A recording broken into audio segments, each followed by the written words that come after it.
Sign here, Mom. It's for your safety. My son's voice was calm, almost rehearsed, as he slid the paper across the kitchen table, and for a moment I just stared at the pen in my hand, feeling the faint tremble in my fingers that hadn't been there a year ago, back when this house still felt like mine in more than just memory.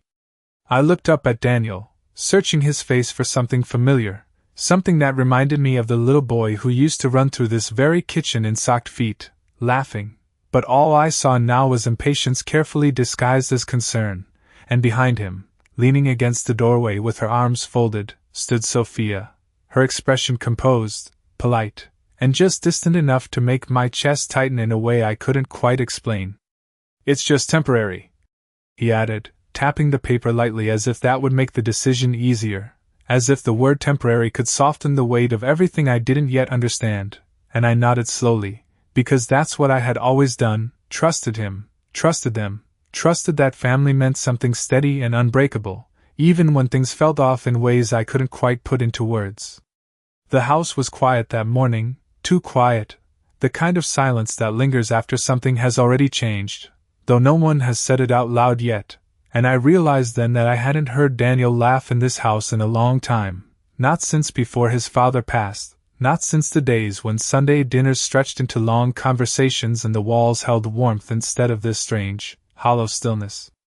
I signed the paper, my name flowing across the line out of habit more than certainty, and Daniel let out a breath I didn't know he'd been holding, quickly gathering the documents as if the moment needed to be sealed before I could think twice, and Sophia stepped forward then, her heels clicking softly against the hardwood floor, offering me a small, practiced smile that didn't quite reach her eyes. "We'll get you settled somewhere comfortable," she said, her tone smooth, reassuring, but there was something underneath it, something measured, like every word had been chosen in advance, and I nodded again. Because what else was there to do in that moment except follow along with the version of reality they were presenting to me? It wasn't until we were driving, my suitcase resting beside me in the back seat, that Daniel spoke again, his voice casual in a way that felt almost too casual, as if he were commenting on the weather rather than the direction my life was suddenly taking. "Once you're settled in, we can finally take care of the house," he said, eyes fixed on the road ahead, and I felt something inside me pause, just for a second, like a clock skipping a beat. "Take care of it?" I repeated quietly, the words tasting unfamiliar, and he nodded without looking at me. "Yeah, we're thinking of listing it next week. It's too much for you to manage now anyway." I turned my head slightly, watching the familiar streets pass by the window, each one carrying a memory, each one tied to a life I had built piece by piece over decades, and for the first time that morning, something settled deep in my chest, not panic, not even anger, but a quiet, steady awareness that something wasn't right, that somewhere between the paper I had just signed and the sentence my son had spoken so easily, a truth had slipped out, and I hadn't missed it, not entirely because, even as I sat there in the back seat, hands folded neatly in my lap, I realized I didn't remember ever giving anyone permission to decide what happened to my home, and that single thought lingered, calm and unshaken, as the car continued forward and the life I thought I understood began, very slowly, to reveal something else entirely. I did not say anything for the rest of the drive, and neither did Daniel, which told me more than any explanation ever could, because silence has a way of revealing what words try to hide, and I noticed how his hands stayed tight on the steering wheel, how he did not glance back at me even once through the rearview mirror, as if avoiding my eyes would somehow make this easier, or perhaps cleaner. Like a decision already finalized long before I signed that paper at the kitchen table. Sophia, seated beside him, scrolled through her phone with quiet focus, occasionally tapping the screen, her posture relaxed in a way that suggested this was all part of a plan she had already accepted, and I found myself watching her reflection in the window, not with anger, but with a kind of distant curiosity, as though I were seeing a stranger move through a story that had somehow become mine. The building came into view sooner than I expected, a wide, beige structure with neatly trimmed hedges and a sign that read, "Willow Creek Senior Living." The kind of place that looked pleasant from the outside, orderly and calm, but carried a certain stillness that settled into your bones the moment you stepped closer, and as the car slowed to a stop, I folded my hands more tightly in my lap, feeling the faint texture of my wedding ring against my skin, a small, familiar detail that grounded me. In a moment that felt increasingly unfamiliar. "It is really nice here," Daniel said, finally turning slightly toward me with a smile that did not quite reach his eyes, and I nodded again, because arguing would have required an energy I was not ready to give, and because something inside me had already shifted from confusion to observation, from reaction to quiet awareness. A woman in a navy blue uniform greeted us at the entrance, her voice warm, practiced, and efficient as she welcomed me by name, which meant they had arranged everything ahead of time, every detail handled, every step prepared, and I followed her inside, my suitcase rolling softly behind me, the sound echoing faintly across the polished floors.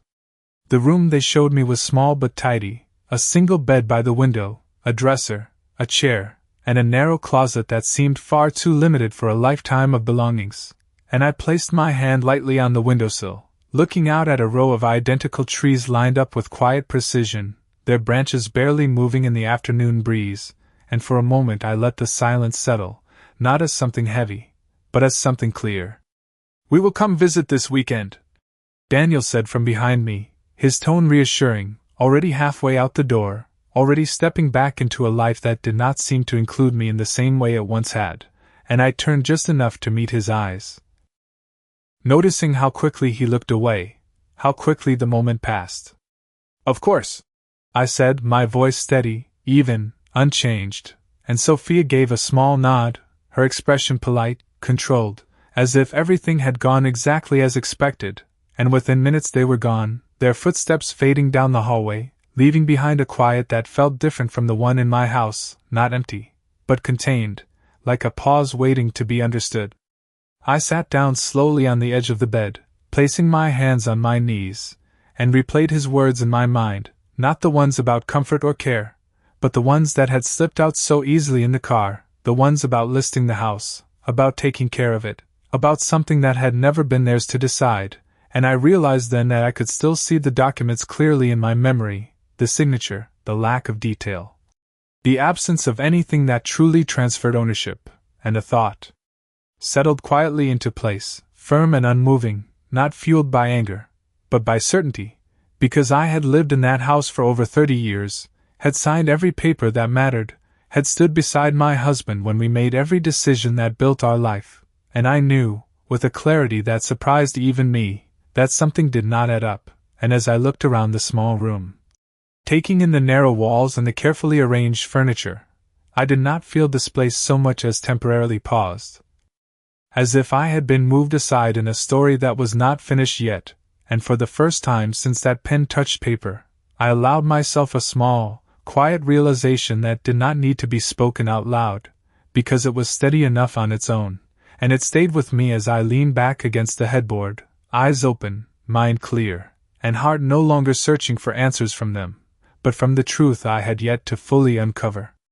The first night passed without sleep, not because the room was uncomfortable, but because my mind had begun quietly retracing steps I had not thought to question before, small moments that once seemed ordinary now returning with a different weight, a different meaning, like pieces of a picture I had not realized was incomplete. I remembered the afternoon 3 months ago when Sophia had insisted on organizing my paperwork, her tone light, almost helpful, as she sat at my dining room table with neat stacks of documents, asking gentle questions about insurance policies, property taxes, and account numbers, and I had allowed it because it felt easier to let her take over than to explain everything myself. Easier to believe that her involvement came from care rather than calculation. I remembered how Daniel had started visiting less often, how his conversations became shorter, more practical, focused on things like maintenance costs and future planning, words that sounded responsible on the surface but carried a distance I had not wanted to acknowledge at the time. Even the way they had both begun referring to the house differently stood out now, subtle shifts in language that I had dismissed as nothing, phrases like, your place, turning into the property, as if changing the words could slowly change the truth behind them. I sat up in the narrow bed, letting the quiet of the room settle around me, and realized that none of this had happened suddenly. Not really, it had unfolded gradually, carefully, one small step at a time, until the day I found myself signing a paper I had not fully read, trusting people who had already moved past the need for my understanding. The next morning, I asked the front desk if I could use the phone, my voice calm, steady, and the young woman behind the counter smiled politely as she handed it to me, unaware that the call I was about to make mattered more than anything I had said the day before. I dialed a number I had not used in over a year, one I still remembered without needing to look it up, and after a few rings, a familiar voice answered, older now but unmistakably the same. "Harris & Co. Law Office," he said, and I closed my eyes for just a second, grounding myself in the sound of something steady, something unchanged. "Mr. Harris," I said, "this is Margaret Collins." There was a pause, then a shift in his tone, recognition settling in, followed by warmth that felt real in a way nothing else had since yesterday. "Margaret, it has been a long time. How have you been?" I did not answer that question directly, not yet, because there were more important things to understand first. "I need to ask you something about my house," I said instead, keeping my voice even, controlled, and I heard the subtle change in his breathing, the quiet attention of someone who understood that certain questions are never asked lightly. "Of course," he replied. "What would you like to know?" I glanced around the small room, at the neatly made bed, at the suitcase still partially unpacked in the corner, and then I asked the only question that mattered. Did I ever transfer ownership of it to anyone else? The silence on the other end lasted just long enough to feel deliberate, as if he were already reviewing records in his mind, already certain of the answer before he spoke it. "No," he said finally, clear and firm. "After your husband passed, the property remained entirely in your name. You are the sole owner, Margaret." I did not react immediately, did not let the relief or the realization show in my voice, because something inside me had already settled into place before he even confirmed it, a quiet certainty that had been growing since the moment Daniel spoke in the car. "Are you sure?" I asked, not because I doubted him, but because I wanted to hear it again, to feel the weight of it fully. "I am certain," he replied. "No changes have been made to that title since the last time we updated your documents together." I thanked him, keeping the conversation brief, and when I ended the call, I sat there for a moment longer, the receiver still in my hand, feeling the difference between what had been said to me and what was actually true, and for the first time since I left my house, I allowed myself a small, controlled breath, not of relief, but of understanding, because now the situation was no longer unclear, no longer uncertain.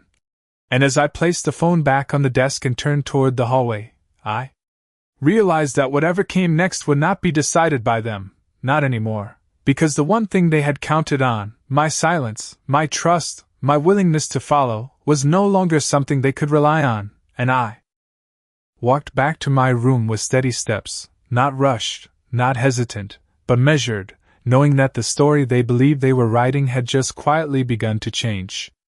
After I returned to my room, I did not rush into anything, because I had learned over the years that the most important decisions are rarely made in moments of emotion, but in quiet spaces where everything becomes clear if you allow it to, and I sat by the window again, watching the same row of trees, noticing how still they looked despite the breeze I knew must be there. And it reminded me of how things can appear calm on the surface while something else moves underneath, unseen but undeniable. I thought about Daniel's voice in the car, the casual certainty when he spoke about listing the house, as if it were already decided, already his to control, and I realized that confidence does not come from nowhere, it comes from belief, from assumption, from thinking there will be no resistance, and for the first time, I began to understand that what they were relying on was not just the paperwork I signed, but the version of me they had grown used to, the one who did not question, the one who trusted, the one who stayed quiet even when something felt wrong. I stood up slowly and walked to the small dresser, opening my suitcase with careful movements, not because I needed anything inside, but because the act itself gave me something to focus on, something steady, and as I folded a sweater that did not belong in such a small space, I realized that I was not here because I had nowhere else to go.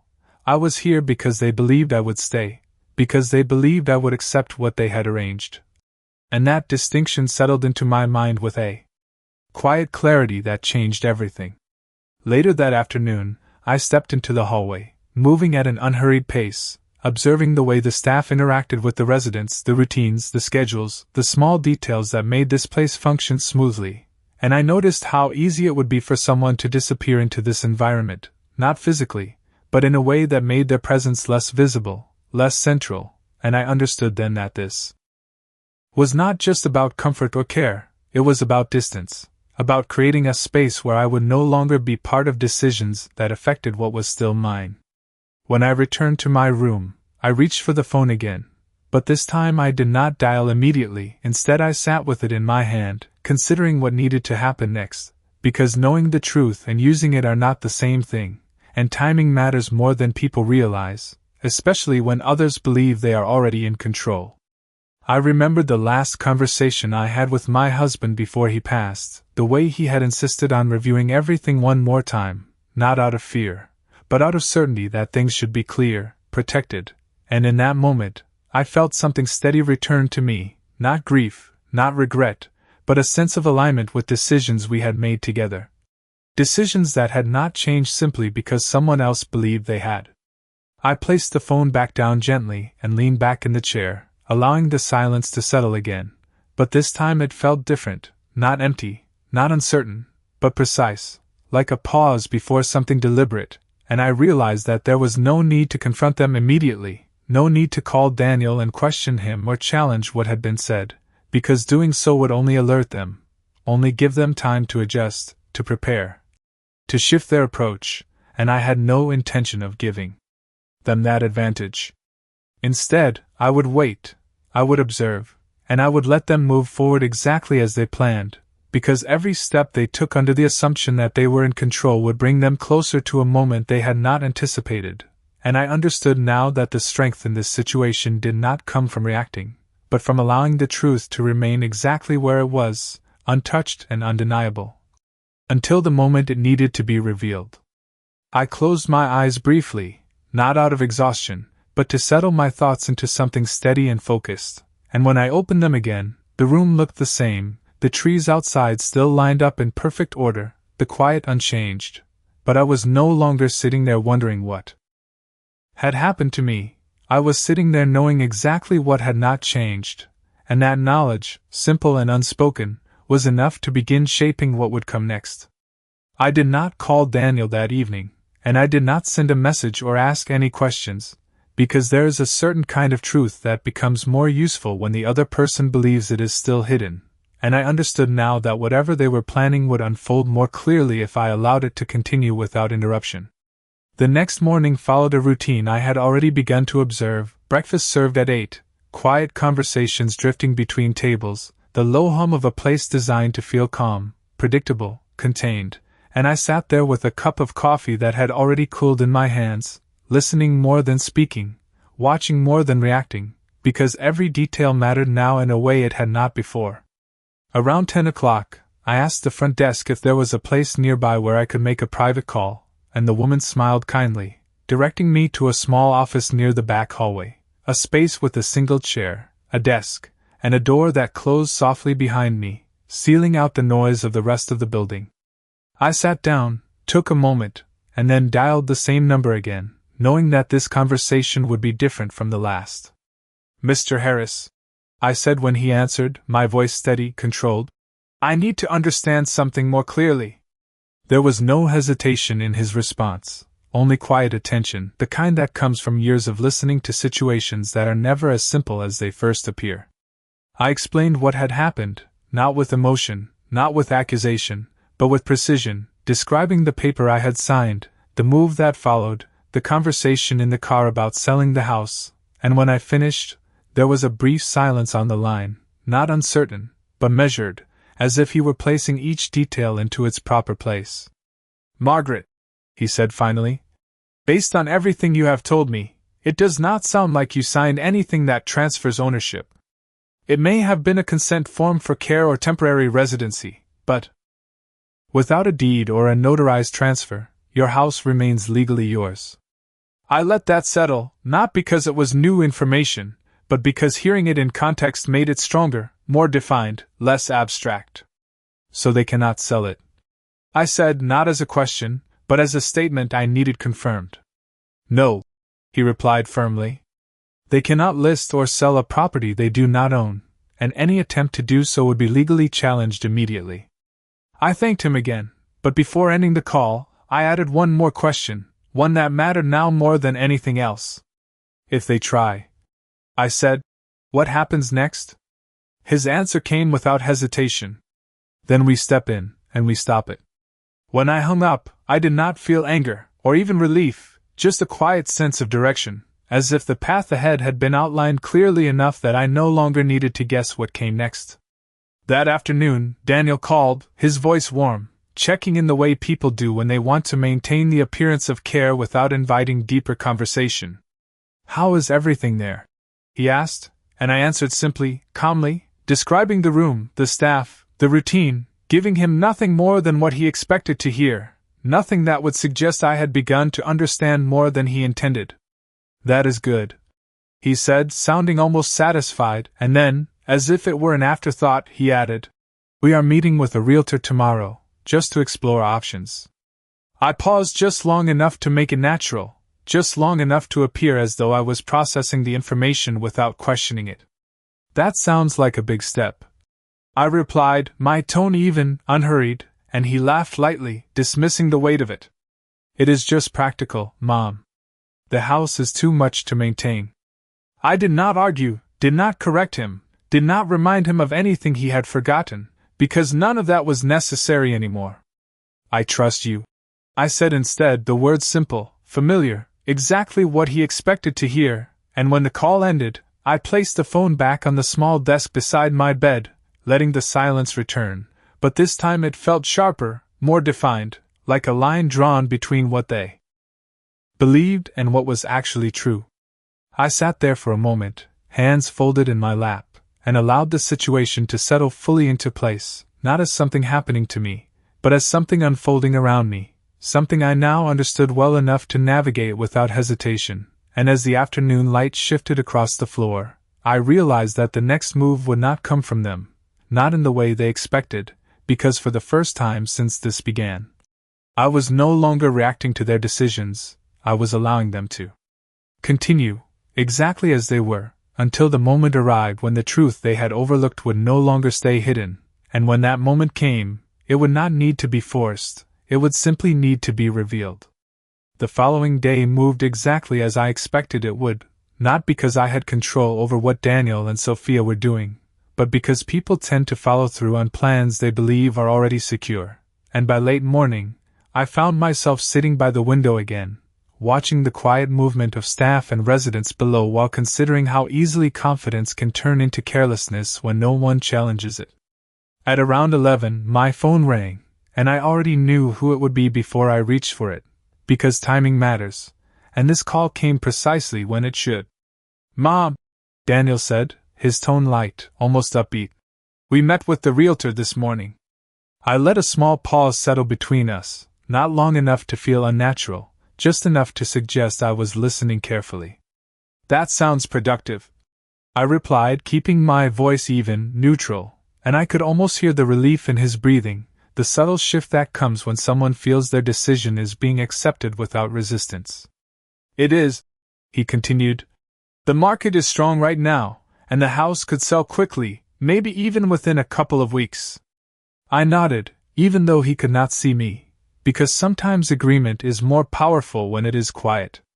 That is good to hear, I said, and for a moment neither of us spoke, the silence stretching just enough to allow him to fill it, which he did exactly as I expected. We will handle everything, he added. You do not need to worry about a thing. I almost smiled at that, not because it was reassuring, but because it confirmed exactly what I needed to know, that he believed the situation was settled, that there would be no interruption, no question, no unexpected turn. I appreciate that, I said simply, and when the call ended, I placed the phone down with careful precision, not rushed, not hesitant, just deliberate. That afternoon, I made one more call, this time not to ask questions, but to set something in motion, and when Mr. Harris answered, I did not need to explain everything again, because he already understood the situation from our previous conversations. They are moving forward with selling the house. I told him, my voice steady, and there was no surprise in his response, only readiness. Then we should be prepared to step in at the right moment, he said, and I nodded, even though he could not see me, because the timing mattered more than anything else now. Not yet, I replied. Let them continue. There was a brief pause, then a quiet understanding in his voice. You want them to commit fully, he said, not as a question, but as a recognition of the strategy. Yes, I answered, because partial actions can be denied, but complete steps cannot be undone as easily, and I had no intention of stopping them before they revealed exactly how far they were willing to go. The rest of the day passed without interruption, and I followed the routine of the facility as if nothing had changed, attending dinner, listening to conversations, offering polite responses when spoken to, all while keeping my thoughts clear and focused, not on what had already happened, but on what was about to.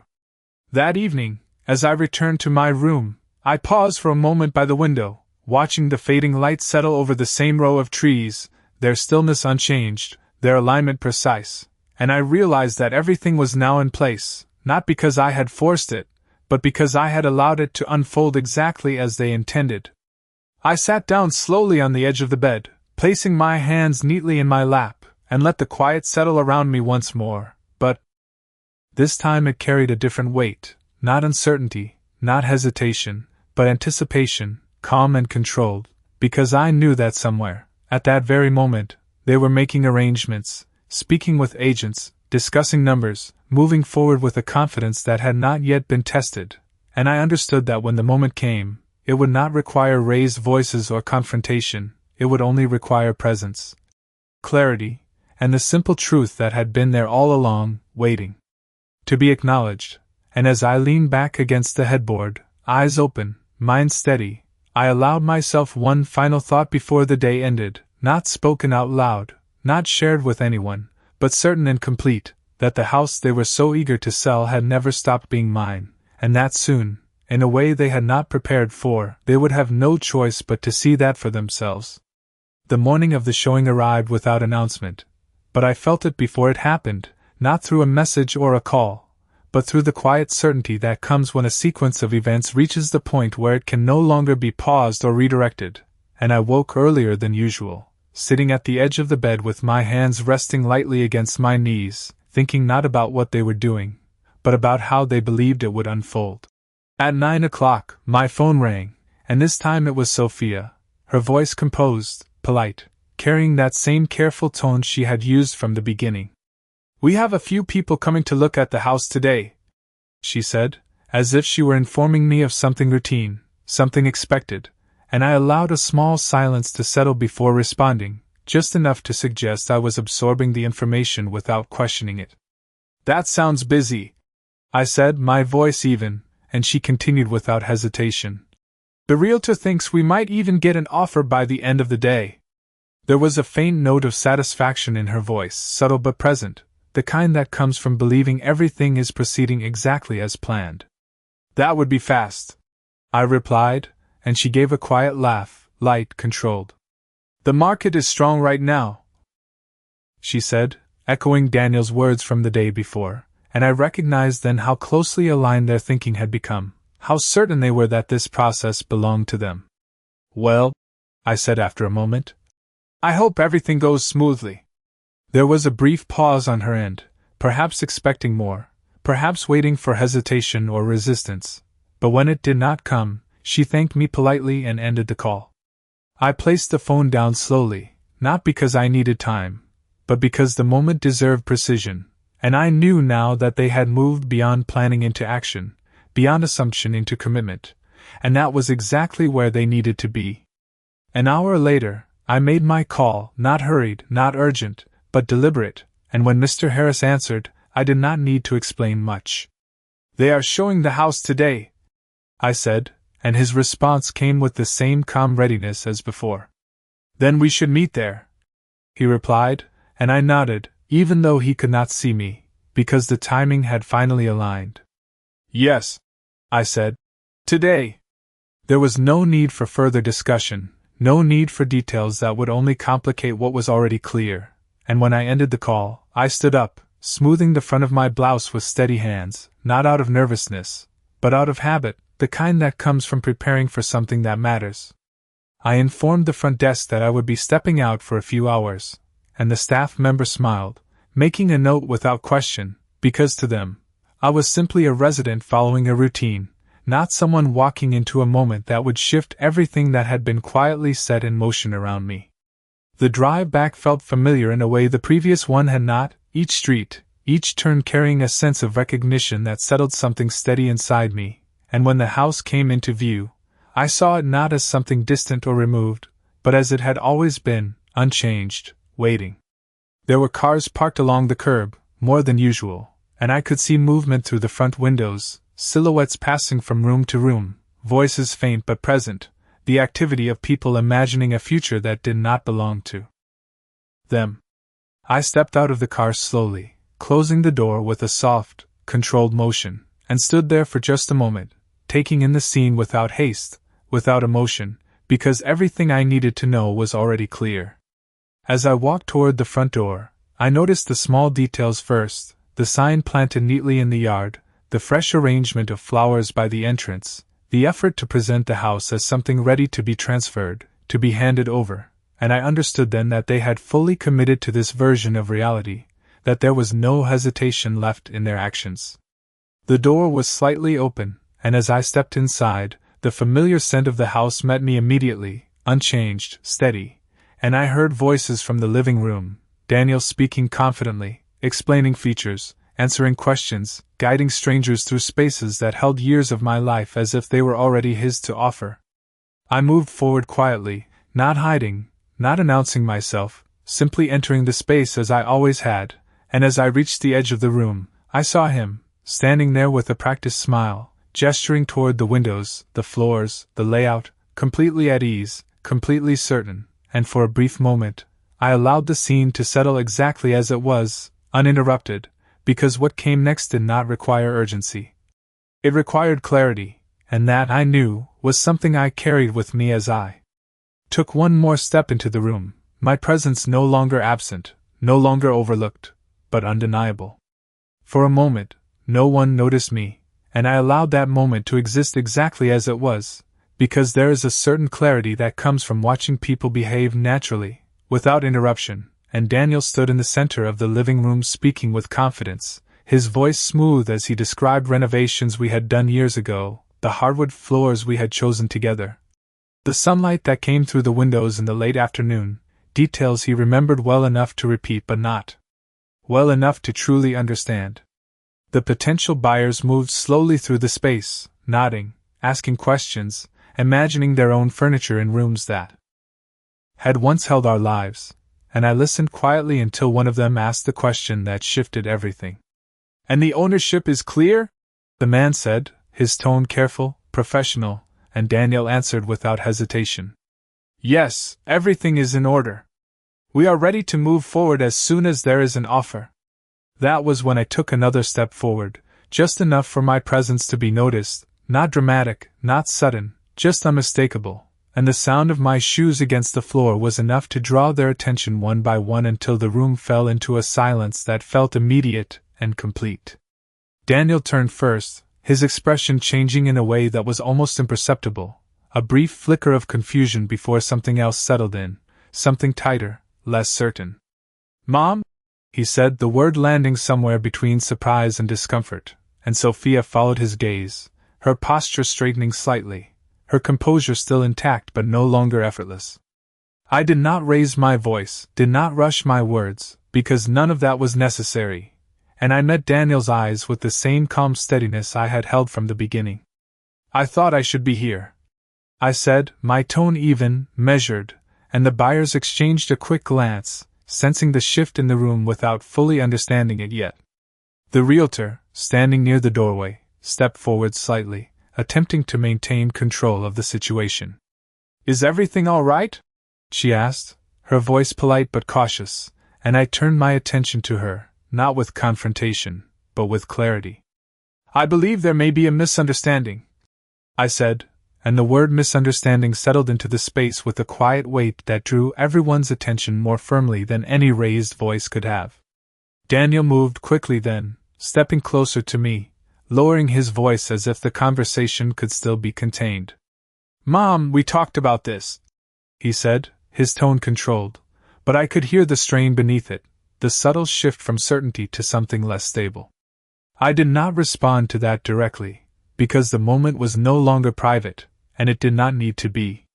Instead, I turned slightly toward the group, my posture unchanged, my voice steady.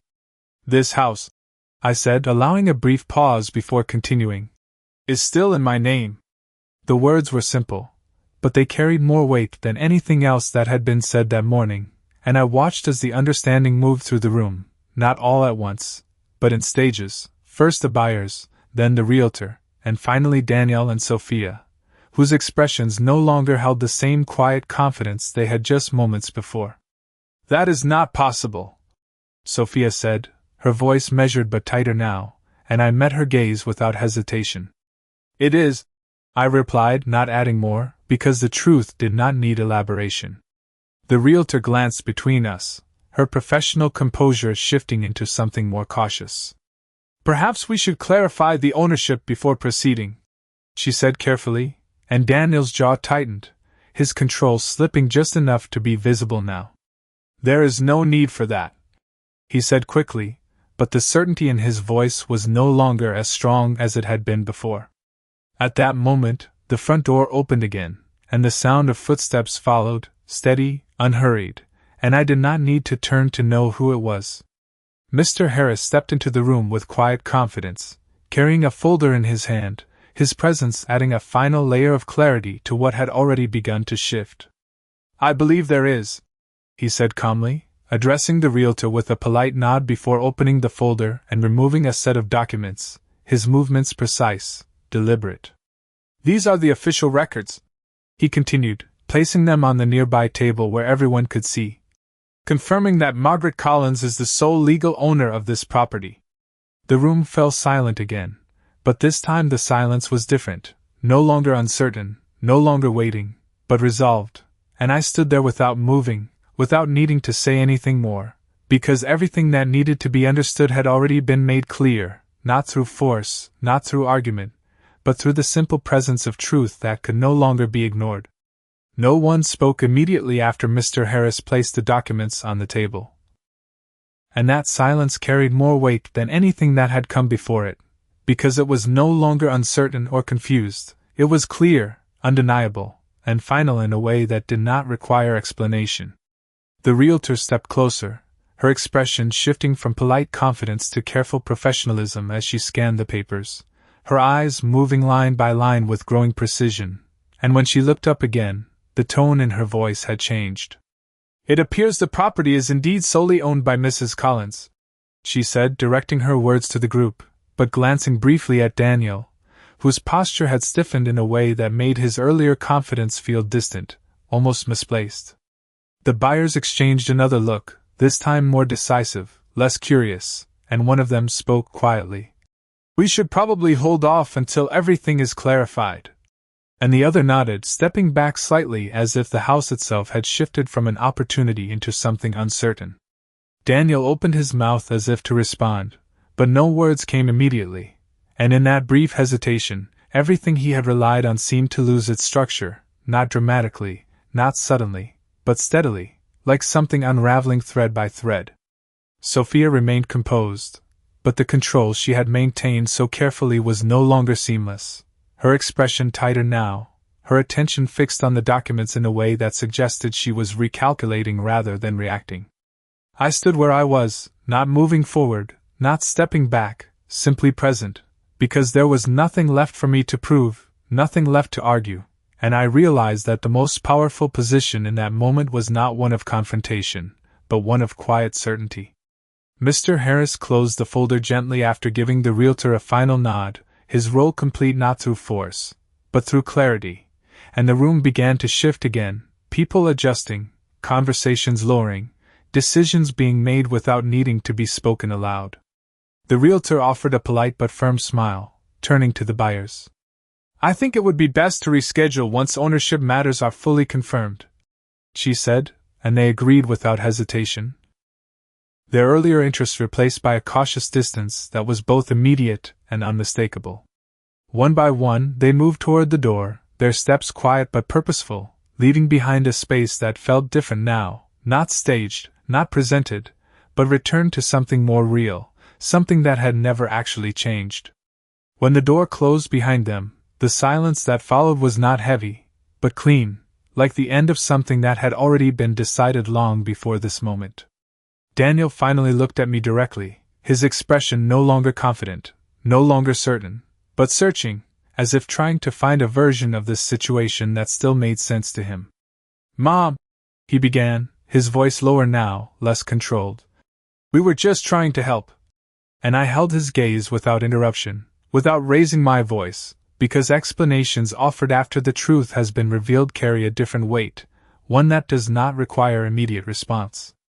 "You made a decision," I said simply, my tone calm, measured, and the words settled between us without accusation, without emotion, just fact. Sophia crossed her arms slightly, her composure returning in a more guarded form. "This could have been handled differently," she said, and I turned to her, meeting her words with the same steadiness I had maintained from the beginning. "It could have," I replied. "But it was not." There was nothing more to add to that, nothing that needed to be explained further, because the situation no longer required discussion, only acknowledgement. I walked slowly toward the front door, not to leave, but to open it, letting in the quiet air from outside, and I stood there for a moment, looking out at the yard, the same space I had seen so many times before, unchanged, steady, still mine in every way that mattered. When I turned back, I did not raise my voice, did not demand anything, because authority does not need to be loud to be understood. "You can go," I said, the words clear, final, and neither of them argued, not because they agreed, but because there was nothing left to contest, nothing left to reinterpret, and as they moved toward the door, their steps slower now, more deliberate, I realized that the distance they had tried to create had not removed me from my life, it had only revealed the truth of it more clearly. When the door closed behind them, I remained where I was for a moment longer, letting the quiet settle again, but this time it felt complete, not waiting, not uncertain, but resolved, and as I looked around the house, at the light through the windows, at the space that had never stopped belonging to me, I understood that what they had overlooked was not just a document, or a detail, but something far simpler. Something they had assumed would no longer matter, and I allowed that thought to settle fully before turning away, calm, steady, and entirely certain that nothing they had done had changed the one thing that had always been true.